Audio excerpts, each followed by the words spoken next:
years. Now, Donald Trump once said that sometimes by losing a battle, you find a new way to win the war. In the past year, Olympic sailor Annalise Murphy has learned that lesson better than most. In her crucial medal race at the 2012 Olympic Games, she finished in 4th place. Despite hitting her personal best, she was denied a place on the podium. It's really hard. Finishing 4th is definitely the worst, especially because at one stage of the race I was winning and at one stage I was coming 2nd and then I was coming 3rd, so just at the end to lose it is really hard. But on Friday afternoon in Dunleary, there were scenes of jubilation as Annalise became the new European champion in the Laser Radial class and made up for her Olympic heartbreak as she secured European gold. It was a major boost to her Olympic campaign for Rio 2016. And Annalise is with me in studio. Annalise, good morning. Good morning. I hated to play that bit reminding you of 4th place in the Olympics, the worst place to be, but I felt I had to put it in a context because of what you've since achieved. I know, it's kind of amazing what has happened in the last year. It was such a huge disappointment after the Olympics, but then I just sort of decided, I took 2 months off sailing the Laser and just decided when I got back to it, I was going to give it everything and just be as motivated as possible. What did you do in the 2 months? Did you stay fit? I did. I trained, I entered a half Ironman triathlon and I trained for that. I was also probably partying a little bit, so I don't know, the training was kind of hindered by that as well. Now, I recall when you were going into the Olympics, you had no expectation really of a medal. Your ambition was actually more modest than that.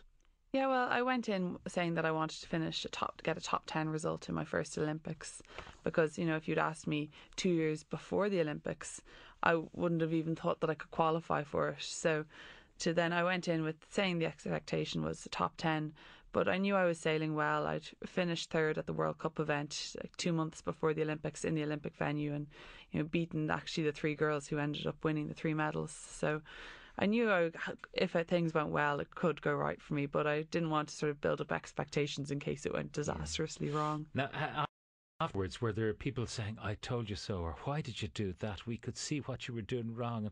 I mean, it's one thing for me to be screaming at the television.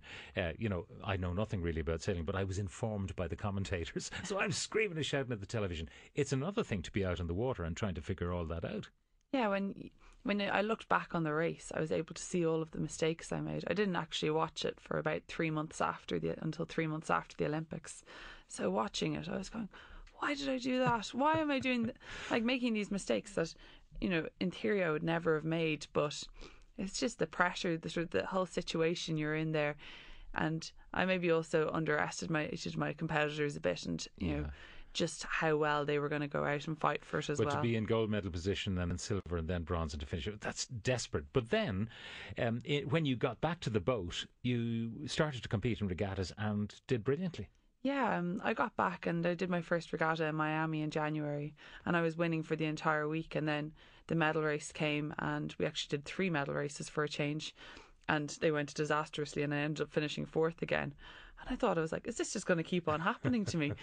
And I trained really hard. I was pretty lucky that there's the Irish youth squad are really talented at the moment. There's a bunch of 5 boys and they're all really fast and really competitive. So I've been training with them this year and they can be annoying at times because they're just really good and they'll be beating me in all these races. But it's definitely sort of helped me. And what have you won since then? Since then, I won my first big event in Lake Garda back in May, and then I won Delta Lloyd Regatta in Holland. And where are you now in the world? I think I'm ranked either 2 or 4 in the world at the moment. I'm not too sure with the new rankings. Okay, but you're well. This European gold is going to certainly ensure probably second in the world, isn't it? Yeah, I think so. So once the new rankings come out. Yeah, hopefully. How difficult a regime is it? I mean, how much physical fitness is involved? How much do you have to do in the gym? How much do you have to do in the water? Well, I do 3 weight sessions a week in the gym, but then I also cycle sort of probably about 12 hours a week on my road bike, which is something that I've got to really like. I didn't like it at the start, but I was so glad of all of the fitness work I did last week when we had 6 really hard days. And when I'm coming off the water and I'm really tired, I know that means that probably everyone else is a lot more tired than me. So it definitely makes a huge difference. It makes a huge difference. Now, You didn't just pick this up out of nowhere. Your mum was an Olympian herself? Yeah, she was, and my dad went and coached her at the Olympics as well. They actually, it was the 20-year anniversary of them breaking the Round Ireland speed record with Steve Fawcett on Friday as well. So it was quite cool that Very 20 cool. years on, I win the European Championships in Dublin, and they arrived back into Dublin after And breaking since they know the so Round Ireland much record. about it, are they your worst critics, or do you talk over the dinner table of nothing but sailing, or do you talk nothing at all about sailing? We'd say we don't talk about sailing that much, but other people, when they come to our house, they say it's all we do is talk about sailing. The problem is when you've got 5 sailors in one house, everyone ends up discussing it. But we wouldn't really, like, we didn't talk about my racing too much. It would generally be about their sailing, or my mum builds wooden boats, or, what they were doing in racing. And you talk a little bit about But what they I'm wouldn't doing. try to second guess your own coaches. No, not at all. They kind of don't really want to be involved too much. I just got some breaking news I have to bring to people.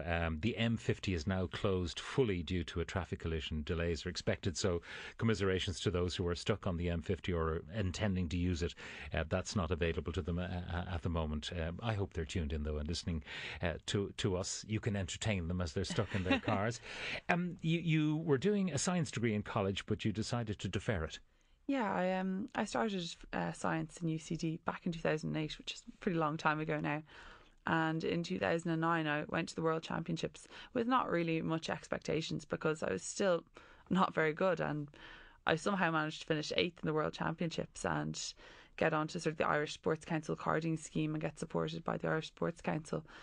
And I had sort of this conversation with my parents. I said, look, the top 30 in the world are all sailing full-time. Like, they're full-time athletes, and they have these, programs that are put together by their country sailing federations. And, I think if I don't go full-time, I won't actually even have a chance of qualifying for the Olympics.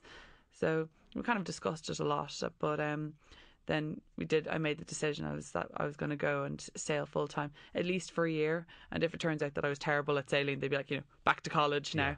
But that's not how it turned out. No. And now you're looking at Rio, which is in 3 years' time, and there'll be no college between now and Rio, that's for sure. No, it's just the problem with sailing is because you have to spend so much time out on the water and go abroad to so many different events, you just don't have time to do anything else. Like this year, I've literally just been 1 week at a competition, the next week at home training, next week back at a competition, and then you're also in the gym and you're also doing your fitness stuff as well. It's an expensive business, though. I mean, I don't know what a set of sails costs. I don't know what the boat costs. I don't know how much help you're getting from the Sports Council. I mean, do you have to try to fundraise yourself? Well, I've been very lucky that the Sports Council have supported me really well since I was actually a 15-year-old. They helped me when I was younger, and then as I got better, they've been supporting me. And then we have a team sponsor, Providence, as well, which has helped the whole team. They've helped us get a training base in Rio, so it means that we'll be able to go out there and train, and all those things make a huge difference. But the problem is it is an expensive sport in terms of that you have to travel a lot, and like my equipment, I do have to get new sails every event, and all those things, they do add up. But do you feel like a poor relation with some of the countries who fully fund everything? Sometimes it's hard when you get to an event and you see there's, the Dutch team have this program that's just incredible. All of their team are in the same gear, and they have all their boats are sponsored to them by their federation, and they've new sails the whole time. So it can be quite intimidating when you see teams like that. But we're actually quite lucky that we have a small team, but we're all starting to do quite well, so we're getting quite well supported. What's the next challenge? I'm actually going to World Championships in China in 2 weeks' time, so that'll be the next big thing. But I'm pretty happy after this, so I'm not too worried about it anymore. But no partying yet, not until after China.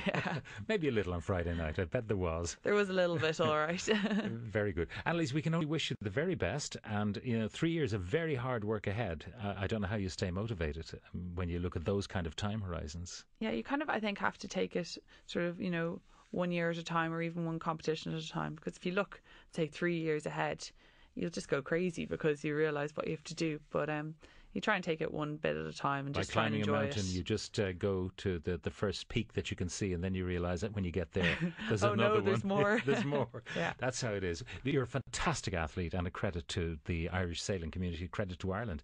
And Annalise Murphy, thank you very much for joining us on the programme today. Thank you for having me on.